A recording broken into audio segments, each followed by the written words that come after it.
The School of Medicine at the Uniformed Services University in Bethesda, Maryland, now offers students from around the world the opportunity to take graduate coursework in global health and global health engagement, and to earn an accredited graduate certificate upon completion of the program. Global health is the area of study, research, and practice that places a priority on improving health and achieving equity in health for all people worldwide. Global health engagement can be thought of as how the U.S. government, or more specifically, how the U.S. military involves itself in this field. Global health and global health engagement are the two foci of our program. We examine these two fields from what we call the development perspective. Learning about global health and global health engagement within the context of studying overall development is a very holistic and, we feel, the most effective way to study these challenges and to propose new solutions. I'm Colonel Brad Botig, Director of the Graduate Certificate Program in Global Health here at the Uniformed Services University. In this short video, I'll give you a brief tour of our program. We are a 15-semester credit graduate certificate program. We have more than 40 contributing faculty from around the world, more than 200 new students every year from the U.S. Army, Navy, Air Force, Marine Corps, from the Public Health Service, from USAID, from the CDC, and from 3, soon to be 4, international partners. Our students are doctors, dentists, nurses, PAs, medical planners, logisticians, laboratory officers, bench scientists, and leaders of all stripes. We also have officers from civil affairs, engineers, economists, lawyers, and even students from the special forces in our program. This program has a heavy medical bent to it, of course, but the curriculum is specifically designed to accommodate this multidisciplinary student body. This is by design, and we argue essential, since global health today is most often done in multidisciplinary teams. Our students begin each August with Foundations in Global Health, also known as Global Health 1. Then they take Advanced Concepts in Global Health during the winter term, and then Global Health Engagement in the spring term wraps up the first year. Students then enjoy a break during the summer term, and then take Global Health and Development in the fall, followed by an elective in the winter.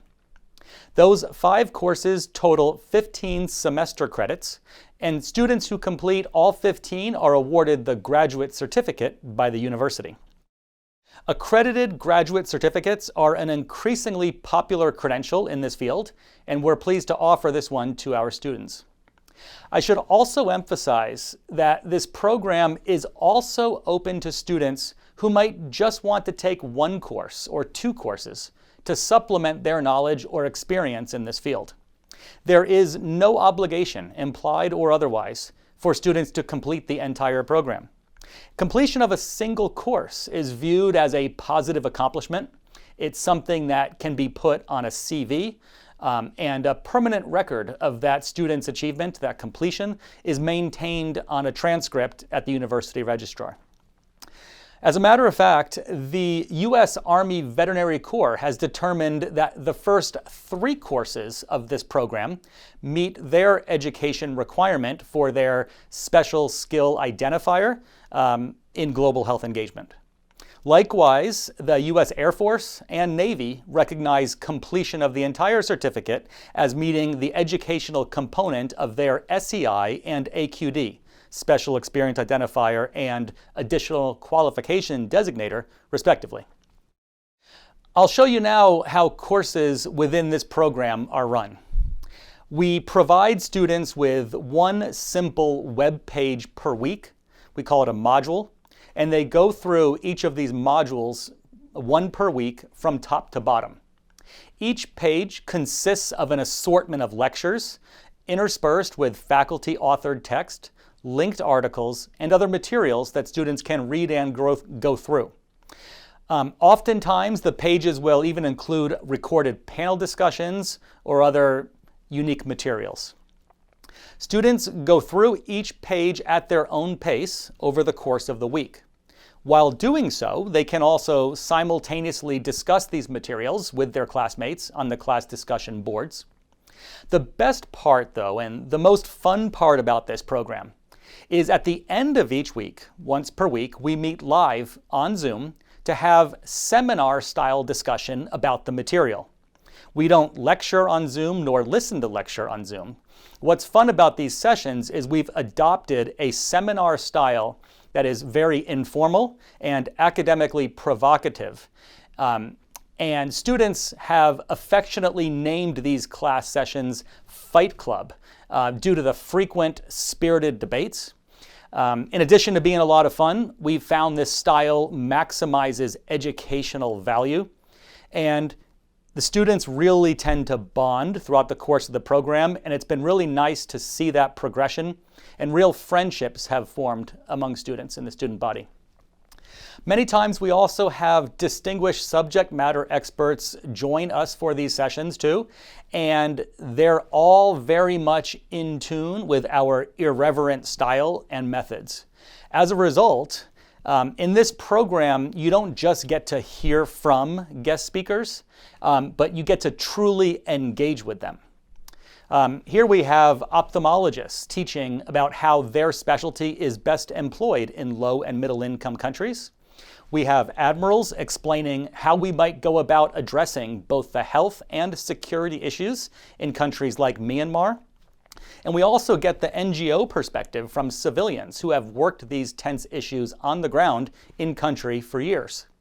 And they all come onto our live sessions for these seminar discussions that follow the lectures and other materials in our modules. This program has proven so popular among the students that many of the program graduates choose to continue attending new academic sessions as they become available, even though these students have already earned their certificates. We now use our Senior Global Health Seminar elective course to pair these graduates with our second-year students. This very active student body has grown into an alumni network that has proved to be a particularly rewarding aspect for many students in this program also. Three of this program's strengths are its esteemed multinational faculty, its very diverse student body. We have such a wide variety of people from so many professional and varying personal backgrounds, now spread across 6 continents, all gathering in one online location to learn together. And how it all comes together in a way that makes learning enjoyable. It builds professional networks, even friendships. And this is all done in support of health around the world, in support of our strategic objectives, and our national and collective security. The U.S. government is most effective when it takes a whole-of-government approach. And health efforts around the world, they typically involve the U.S. interagency aligned with multinational partnerships. So if we are going to be operating together in the real world, it only makes sense then that we also learn together in the academic domain. I'm proud that the Uniformed Services University has now become the hub for global health education within the U.S. government and among our allies. From the time when Walter Reed first showed that yellow fever is transmitted by the mosquito, or really, from the time when George Washington first inoculated the soldiers of the Continental Army and the civilians in the surrounding towns against smallpox, from then through the distribution of COVID vaccines around the world today, the U.S. military has always been involved in global health and indirectly in development. This program formalizes the education of our personnel and our interagency partners and our allies to maximize our collective effectiveness in this domain. We encourage you now to consider joining us. If you would like more information, I've placed a lot of it for you on this page, but don't hesitate to reach out to us directly. Thanks.